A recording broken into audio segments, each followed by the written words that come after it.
M S news کے ناظرین السلام علیکم۔ امید ہے آپ لوگ سب خیریت سے ہوں گے۔ آج کا ہمارا مین ٹاپک ہے عمران خان اور شاہ محمود قریشی کے کیسوں کی سماعت کا حوالہ۔ جیسے کہ آپ جانتے ہیں گزشتہ سماعت پر جو ہوا اس کا ہم نے آپ کو ویلاگ میں بتا دیا، لیکن عمران خان اور شاہ محمود قریشی کا آج کیا ہوا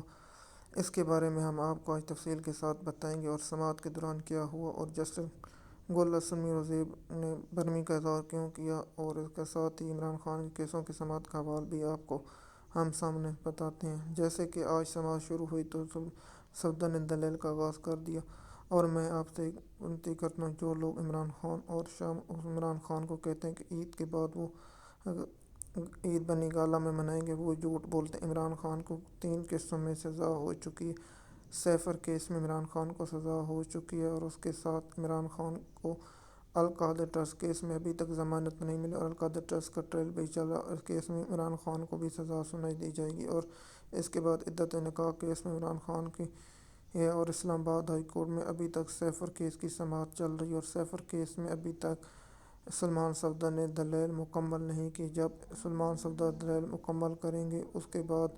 پروسیکیوٹر کی جانب دلیل دی جائیں گے، پروسیکیوٹر دلیل، اور اس کے بعد پھر حتمی دلیل ہوں گے۔ حتمی دلیل مکنے کے بعد پھر فیصلہ محفوظ کیا جائے گا، اور یہ سلمان صفدر کب تک دلیل مکاتے ہیں اور اس کے بعد ایف آئی کی ٹیم پر مختصر ہے وہ دلیل کیا سر کرتے ہیں، اور اس کے بعد فیصلہ محفوظ کیا جائے اور فیصلہ سنایا جائے گا۔ اس فیصلے کے بعد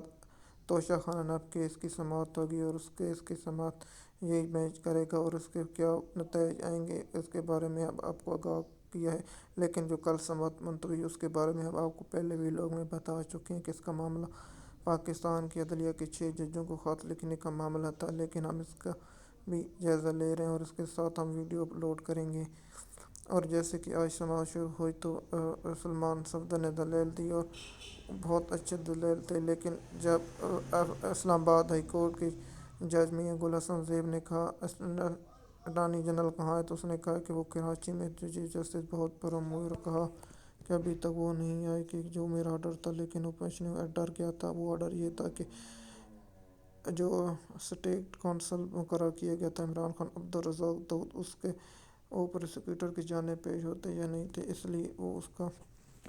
قلعے تھا۔ اور عمران خان اور شاہ محمود قریشی کی سماعت کل تک ملتوی ہو چکی ہے، اور کل سماعت پھر شروع ہوگی، تو اس کا ہم آپ کو مکمل دلیلوں کے ساتھ بتائیں گے، کیونکہ ابھی ہمارے پاس بہت سے ایسے ایشو اس پر بھی بات کریں گے، لیکن میں نے آپ کو بتا دینا تھا کہ عمران خان کے کیس میں کیا ہوتا رہا اور کیا ہے۔ لیکن جو لوگ گمراہ کن خبریں پھیلاتے ہیں ان سے آپ پرہیز کریں، کیونکہ اس وقت پاکستان کی سوشل میڈیا پر یہ ایک پوسٹ کی جاتی ہے، اس کے بعد یہ کلپ کاپی رائٹ ہوتا ہے چلتا ہے، لیکن عمران خان کو ضمانت کب ملے گی؟ عید کے بعد یا 4 مہینوں کے بعد عمران خان کو مکمل آزادی ہو سکتی، کیونکہ عمران خان کے ابھی بہت سے کیسوں میں 3 کیسوں میں سزا ہوئی ہے، اور ایک کیس میں گرفتاری، اس کا بھی ٹرائل چل رہا ہے، القادر ٹرسٹ کیس، جس میں عمران خان کو 9 مئی واقع ہوا تھا، اس وقت ہوا تھا۔ لیکن جیسے کہ ہم آپ کو بتا رہے ہیں پاکستان کی سیاسی صورتحال اور اس کے نقش پر بھی ہم آپ سے گفتگو کر رہے ہیں، جیسے ہم آپ کو اس کی انفارمیشن دیتے رہے، اور 6 ججوں کا خط کا پاکستان پر کیا اثر پڑے گا اس کے بھی بارے میں ہم اگلے ویلاگ میں اپڈیٹ کریں گے۔ امید ہے عید سے پہلے شاہ محمود قریشی کو ضمانت مل جائے گی، اور شاہ محمود قریشی رہا ہونے کے امکان کافی ہیں، لیکن اگر کسی اور کیس میں شاہ محمود قریشی کو گرفتار نہ کیا گیا، لیکن جو سینٹ کی اسمبلی اور دیگر شاہ منظور ہیں اس کے بارے میں اپڈیٹ دیتے رہیں گے۔ امید ہے آپ کو یہ ویڈیو پسند ہوگی۔ ایم ایس نیوز کے ناظرین اگر آپ ہمارے چینل پر نئے ہیں تو چینل کو سبسکرائب کریں تاکہ آپ کو آنے والی ویڈیو ملتی رہے۔ شکریہ۔